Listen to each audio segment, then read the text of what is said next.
여러분 안녕하세요. 오롱장입니다. 이 부동산이 거의 장례식 분위기라는 기사가 떴는데요. 이거에 대해서 말씀을 드리고 싶어서 영상을 켰습니다. 시청하시기 전에 구독하기, 좋아요, 멤버십 부탁드리고요. 멤버십은 매주 토요일 라이브를 진행하고 있습니다.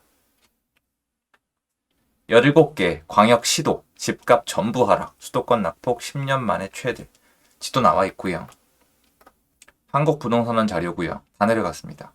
서울, 인천, 경기, 수도권, 세종, 대전, 대구, 울산, 부산, 대전 할 거 없이 다 이렇게 내려갔습니다. 내림세도 쫙 적어놨습니다. 어떤 생각이 드실까요? 아마 예전에 제가 봤다면 부동산 진짜 끝났구나. 이제 하락 시작하는구나. 이제 반토막 나겠구나. 아니면 최소한 한 30%는 빠지겠구나. 그냥 가만히 지켜보면 되겠구나. 많이 올랐으니까 역시 내려가는구나. 이런 생각을 했을 것 같아요. 제가 맞춘다는 뜻은 아니지만 지금 뭔가 이상하긴 하죠. 왜 그럴까요? 제가 부동산 공부를 할 때 제일 많이 도움이 됐던 게 뭐냐면은 과거의 자료예요. 86년도부터 나왔던 KB 시계열 자료를 좀 많이 활용을 하는 편인데요. 과연 제가 하고 싶은 질문은 이겁니다. 여러분 아파트가 하락할 때 전국이 다 하락할까요? 아니면은 원래 따로따로 왔다 갔다 할까요? 예를 들어서 수도권 따로, 세종 따로, 대전 따로, 대구 따로, 울산 따로, 부산 따로 이렇게 갈까요? 아니면 전국이 다 올라갔다가 전국이 다 내려갔다가 지방도시까지 이렇잖아요. 충남, 충북, 전남, 전북 이렇게 다 같이 페어링해서 커플링해서 쭉 갔다가 쭉 내려갔다가 이걸 반복을 할까요? 아니면은 갈 때는 가고 안 갈 때는 안 가고 왔다 갔다 할까요?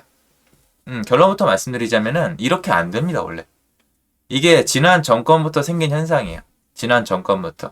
제가 임대차 3법이 통과된 다음에 제일 특이한 점이 뭐라고 말씀드렸는지 기억나세요? 사실 수업 시간에 말씀을 드렸는데요. 제일 특이한 점은 임대차 3법 통과 이후에 폭등한 전세가가 아니에요, 여러분. 사실 그것도 큰 이슈긴 한데 부동산을 공부하는 입장에서 제일 큰 이슈가 됐던 건 뭐냐면 제가 영상에서 본 기억은 없는데 전국 한국에 있는 모든 아파트, 주거용 형태의 상품의 모든 전세가가 동시에 다 올라갔다는 게 제일 큰 포인트예요. 뭐냐면 수급을 무시하고 어떤 룰, 시스템, 바닥, 그라운드가 바뀌어서 다 올라갔다는 거죠. 사용 가치가 올라가면 소유의 가치도 같이 올라갈 거라고 말씀을 드렸고요. 2020년도, 2021년도 참 이상한 시장이 펼쳐졌었습니다. 지금은 더 이상하긴 하죠. 그런데 전국이 다 내려갑니다. 이게 제가 말씀드렸던 지금 시장은 정상이 아니고 뭔가 이상하다. 임의적으로 조작이 되어 있다라고 말씀을 드린 거예요. 임의적으로 조작이 되어 있다는 뜻은 시세를 조작했다는 뜻이 아니고요. 거래를 틀어 막아놨다는 뜻입니다. 전국적으로 대출을 막고 공포성을 조성을 하고 여러 가지 제도가 맞물리면서 지난 5년 동안 규제가 쌓이기만 했고 푼 게 없잖아요.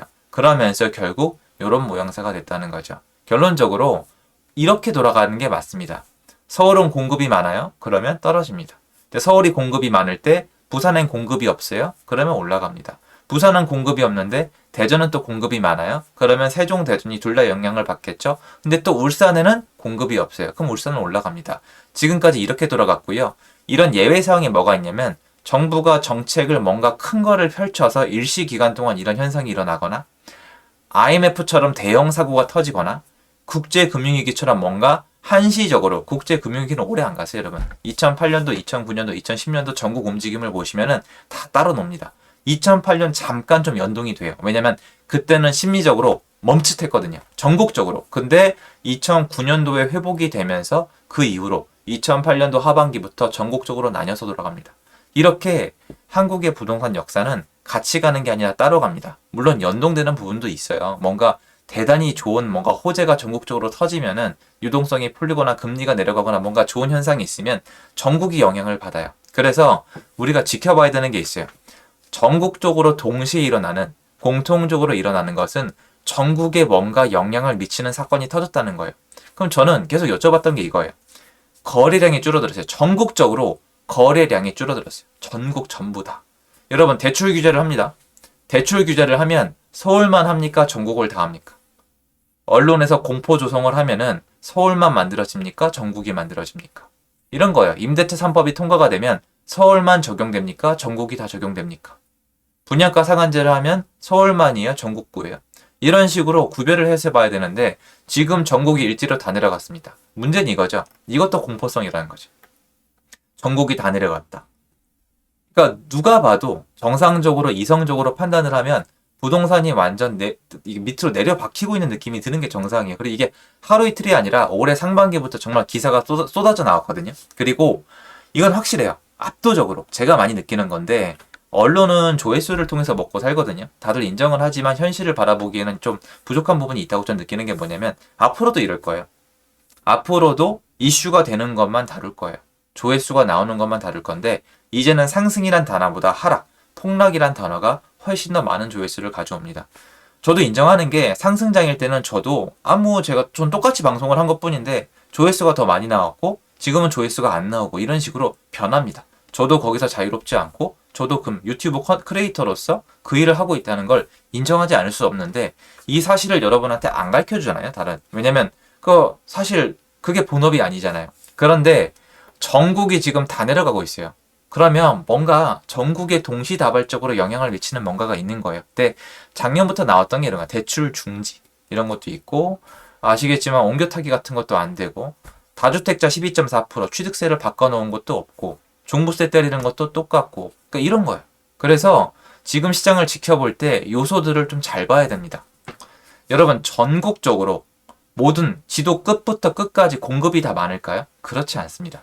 특히 서울은 공급이 부족해요. 근데 공급이 많은 곳도 있어요. 어떤 데가 많을까요, 여러분? 대구가 공급이 많아요. 근데 여러분 이상하지 않아요? 대구가 공급이 많아서 마이너스 0.26이래요. 오케이, 알겠어요. 그런데 인천 공급 많아요. 이것도 오케이. 그런데 부산 거기보다 적거든요, 공급이. 근데 울산, 세종, 경기 이렇게 따지고 보면 나중에 보면은 공급이 전부 다 많아야 될 것 같거든요. 근데 공급이 좀 적은 데가 있어요, 여러분. 공급이 적은 곳들을 찾아보면은 이게 좀 뭔가 안 맞는 것들이 생기거든요. 부분적으로. 그러면 얘네는 공급이 많지도 않은데 왜 이렇게 됐지라는 생각이 들 거예요. 그게 바로 분위기라는 거예요. 제가 말씀드렸던 게 이런 거예요. 제가 가끔 말씀드리면 오해하시는 게 공급이 있는다고 무조건 기회가 없는 게 아니다. 공급이 많아도 가서 좋은 매물을 굉장히 싸게 잡으면은 된다. 부동산은 정가제가 아니어서 참 좋다라고 말씀을 드렸는데 이렇게 분위기를 타서 공급이 많지도 않거나 공급이 끝나가는데 분위기 때문에 급매가 나오는 지역은 타뒀을 때 안전마진이 생긴다는 거예요. 제 기준이에요. 그게 더 내려갈지 어떨지 모르겠지만 저는 그런 걸 생각을 한다는 말씀을 드리는 건데요. 저는 이상해요. 제가 봤을 때.